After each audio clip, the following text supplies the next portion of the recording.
In the ever-evolving landscape of British politics, recent events have sparked intense debate and public interest. Prime Minister Sir Keir Starmer's decision to cut the UK's foreign aid budget to bolster defence spending has led to the resignation of International Development Minister Anneliese Dodds. This move has not only caused ripples within the Labour Party, but has also drawn sharp criticism from prominent figures, including media personality Piers Morgan. The decision, shifting funds from aid to defence. Sir Keir Starmer announced a significant policy shift, reducing the foreign aid budget from 0.5% to 0.3% of the gross domestic product, GDP, to increase defence spending.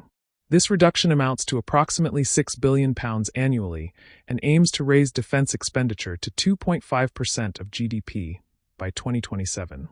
Starmer justified this reallocation as a necessary step to enhance national security in a rapidly changing global landscape. Anneliese Dodds' resignation, a stand on principle. The announcement was met with immediate backlash from within the government. Anneliese Dodds, serving as the International Development Minister, resigned in protest. In her resignation letter, Dodds expressed deep concern that the aid cuts would harm vulnerable populations and damage the UK's global standing.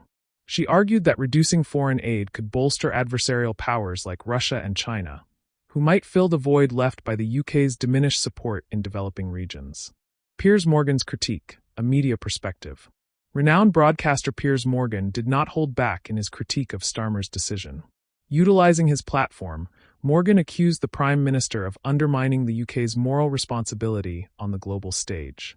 He questioned the ethical implications of prioritizing defence over humanitarian aid, suggesting that such a move contradicts the nation's long-standing commitment to supporting vulnerable communities worldwide. Public reaction, a nation divided.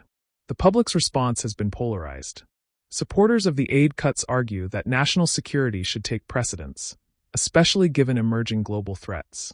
They believe that increasing defense spending is a pragmatic approach to safeguarding the nation's interests. Conversely, critics contend that the UK's commitment to foreign aid is a moral obligation that reflects its values and international leadership.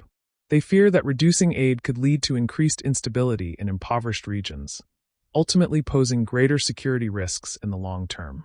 International implications, a shift in global perception. The decision to cut foreign aid has not gone unnoticed on the international stage. Allies and adversaries alike are reassessing the UK's role in global development. Some international observers view the move as a retreat from the UK's commitment to addressing global challenges such as poverty, climate change, and health crises. This shift could potentially diminish the UK's influence in international institutions and negotiations. The political fallout, Labour Party dynamics. Within the Labour Party, Starmer's decision has exposed ideological rifts. Some members support the reallocation of funds, aligning with a more defence-oriented policy. Others, echoing Dodds' sentiments, feel that the party is straying from its core principles of social justice and international solidarity. This internal discord raises questions about the party's direction and unity under Starmer's leadership. Conclusion: navigating complex choices. Sir Keir Starmer's decision to cut the foreign aid budget in favor of increased defence spending has ignited a multifaceted debate encompassing ethical considerations, national security, and the UK's role on the world stage. The resignation of Anneliese Dodds underscores the profound disagreements within the government regarding this policy shift.